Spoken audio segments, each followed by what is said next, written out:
Welcome to Resourceful Explorations. Today we're going to be learning about drawing body proportions using the counting heads method. For today, all you're going to need is paper, a pencil, and a ruler would be nice to have.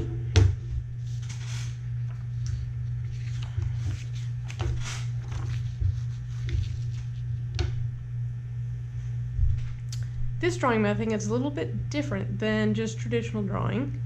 What's different about this is you're going to use the measurement of the head, the distance from the top of the head to the bottom of the chin, as kind of its own unit of measurement. And you're going to use that head measurement to figure out how long to make all the other measurements in the body. To start, you need to know that in general, a classically proportioned person would be 7 heads tall. So we're going to work from that premise today, and we're going to do that by making 8 hash marks, okay? Each of those 8 hash marks are going to be equally spaced to help us out. Equally spacing these marks is going to really make the difference between this drawing working and this drawing not working. So if you don't have a ruler, then you're going to need to be really particular about measuring with your fingers your hash marks. Okay, now I'm going to lay my paper out sideways, horizontal, and I'm going to start with a little mark here. Make all your marks pretty light because you're going to be drawing other things on top of them. I'm doing a mark at every inch.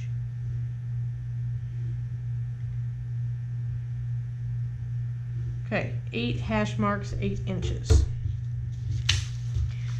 Okay, now we're going to kind of build a little bit on the lesson we had earlier about face proportions, and we're going to draw our head between the first 2 hash marks. It's super important that the bottom of the chin hits the bottom of that hash mark and the top of the head hits the top of the hash mark. You have to fill up that whole space for this first one. So be thinking about your head shape just like we did when we drew our head proportions. Give your person a jaw and a chin. That would be lovely. Okay, so I filled the full hash mark. And now what you're going to think about for the rest of these hash marks is kind of target points, okay? So we're going to go ahead and talk about what the next target points are, and then we're going to fill them in. So this first one is the chin, okay? And then this middle one is like the middle of your chest, or where the letters would be on your shirt. This one is your belly button. I call this bottom one your crotch. This one is middle of the thigh. And we're getting here kind of near the knee, calf, foot. Okay? So now we know kind of where we're trying to get to. We're going to build from the top to bottom to get there. Okay?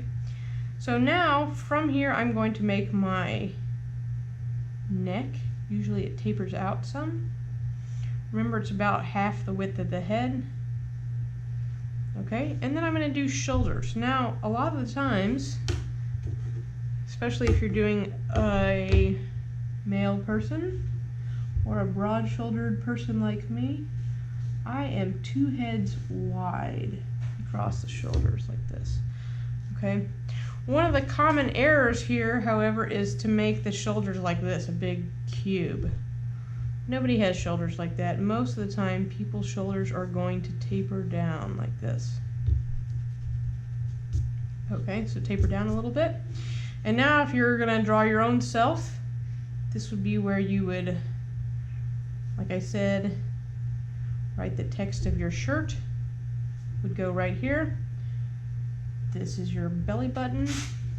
So now what I like to think about, I'm going to make kind of a classic male shape. We're going to have a little bit of taper here. Okay, and then I like to think about here this kind of being like, if if I were looking at a Barbie doll or something, the torso chunk kind of looks like this, or kind of underwear here at the bottom, classic underwear shape. Okay, so now we kind of have the torso. Don't worry, we're going to come back to the arms. It'll make more sense here in a little bit. So now I'm going to come out, just like in real life, your leg is going to come out of your underwear. The top of your leg is going to be the thickest part of your leg. So you can be thicker through the top. And now right around here is where your knee is going to be, and sometimes I like to do the knees kind of like this. Circles. I'm going to come down here. And then a lot of times the calf muscle is going to kind of come out, and then inside here, calves. Now we're getting close to the bottom. And then feet are kind of tricky. They just are. It's kind of like noses.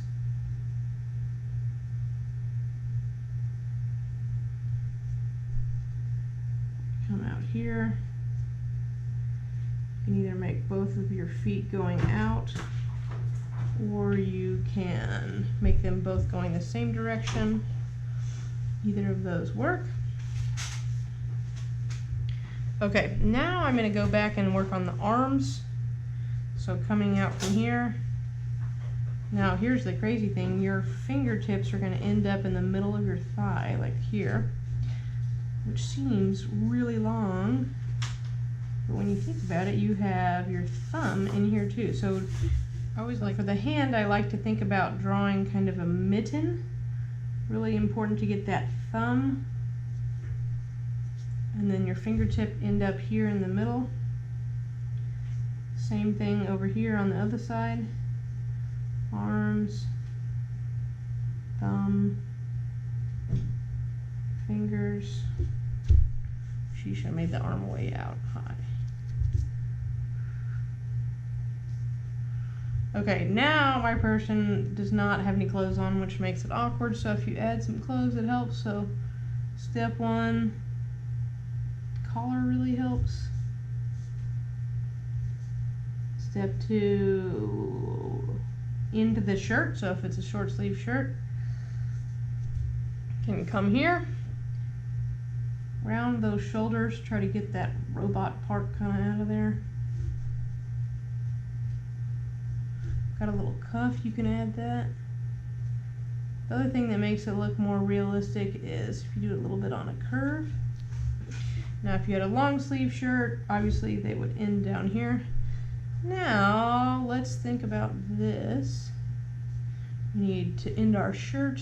Most shirts kind of come down here. If I erase that little belly button, it looks a lot less creepy. Now, here we go, got my shirt. Now if I put some clothes on this person, it's not going to have as much contour. Come in here and again, do a little curve in those pants.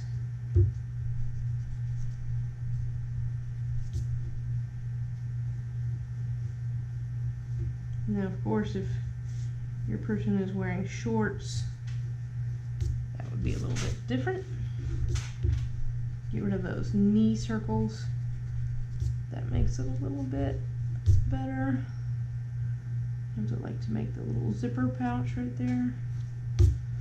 Okay, now at least for the face, the best thing to at least suggest that is to do your little division here. Make sure your eye line is through the middle.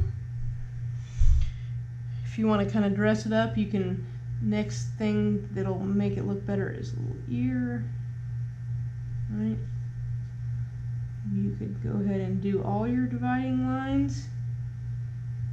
Give your person some hair. There we go. Now we're talking. Starting to look like a real person here. Now you notice this is a very tall person, because this is drawing using the classical proportions, okay? I, for one, am definitely not classically proportioned. And so a lot of people aren't so classically proportioned. So when you measure a real person, not a classic person, you might realize that you are only 6 heads high instead of 7. Maybe you have shorter legs or you have a longer torso. But the same thing would apply, and all you need to do is figure out where your new targets are. So maybe for you, head 6 is where your feet are, and head 5 is halfway through your calf. Just depends on who you're drawing. But this is a great method that can be applied to drawing anything you want to draw to get the proportions accurate. You just have to find one part of the thing you're drawing, so the head, or if it's an animal, or really any portion of it, and then use that.